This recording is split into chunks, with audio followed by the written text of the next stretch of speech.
تو صحابہ کرام اور اہل بیت اعظام رضوان اللہ علیہ مجمعین جس صحابی اور جس اہل بیت کا تذکرہ کریں آپ حیران ہوتے جائیں گے کہ رسول اللہ صلی اللہ علیہ وآلہ وسلم نے ان کے متعلق کیا کیا ارشادات فرمائے۔ اہل بیت اعظام کے متعلق دیکھ لیں، حضرت علی رضی اللہ عنہ، حضرت فاطمہ رضی اللہ عنہ، حضرت حسن رضی اللہ عنہ، حضرت حسین رضی اللہ عنہ، تمام میں سے جس کی بھی آپ بات کریں حیران اور دنگ رہ جائیں گے۔ لیکن صحابہ اور اہل بیت دونوں پر ایمان تو ضروری ہے ہی ہے، لیکن ان دونوں کی رشتہ داریاں بھی انتہائی قریبی تھی۔ رسول اللہ صلی اللہ علیہ وسلم، صحابہ اور اہل بیت ایسے قریبی رشتہ داریاں کے انسان دنگ رہ جائے۔ آپ دیکھیے سیدنا ابوبکر، سیدنا عمر رضی اللہ عنہ، یہ دونوں رسول اللہ صلی اللہ علیہ وسلم کے سسر،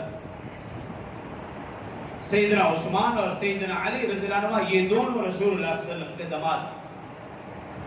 اور پھر آپ دیکھیے سیدنا علی اور مرتضی رضی اللہ عنہ کی بیٹی ام کلثوم رضی اللہ عنہا سیدنا عمر فاروق رضی اللہ عنہ کی زوجہ۔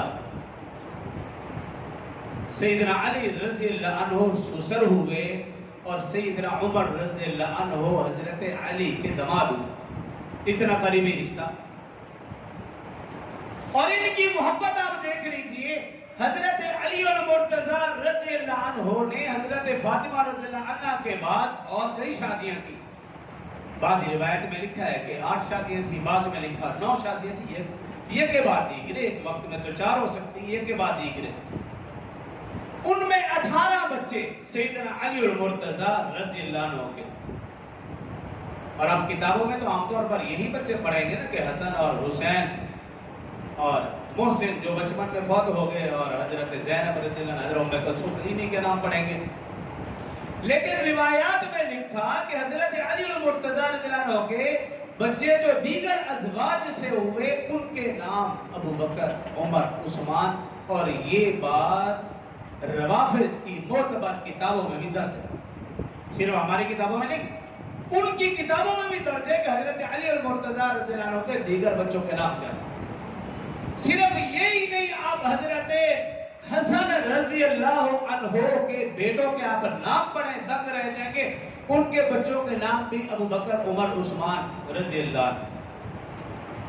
یہی نہیں، سیدنا حسین رضی اللہ عنہ کے جو بچے تھے ان کے بچوں کے نام بھی یہی تھے، ابو بکر، عمر، عثمان رضی اللہ عنہ۔ اتنا بس میں گہرا تعلق اور محبت۔ اور پھر آپ کے ہاتھ میں موبائل ہے، آپ اس میں سرچ کریں، لکھیں کہ کربلا کے میدان میں جو لوگ، جو اصحاب، جو اہل بیت اعظام شہید ہوئے ان کے نام کیا ہیں۔ آپ صرف یہ سرچ کریں، ان کے نام سرچ کریں، آپ حیران رہ جائیں گے۔ ان کے اندر لکھا ہوا ہے کہ حضرت علی رضی اللہ عنہ کے کون کون سے بچے ابو بکر، عمر، عثمان شہید ہوئے، حضرت حسن کے کون سے بچے ابو بکر، عمر، عثمان شہید ہوئے، حضرت حسین رضی اللہ عنہ کے کون سے بچے ابو بکر، عمر، عثمان شہید ہوئے، اس میں نام درج ہے۔ آپ سرچ کریں، آپ حیران ہو جائیں گے۔ جمعے کے بعد گھر میں بیٹھ کر تسلی سے آپ دیکھیں کہ ان کی آپس میں کتنی محبت اور کتنا گہرا تعلق۔ اور ہم سوشل میڈیا کے اوپر یا لوگوں سے یا ملنے والوں سے سنیں کہ نعوذ باللہ ان کے آپس میں جنگیں تھیں، نعوذ باللہ ان کے آپس میں دشمنیاں تھیں۔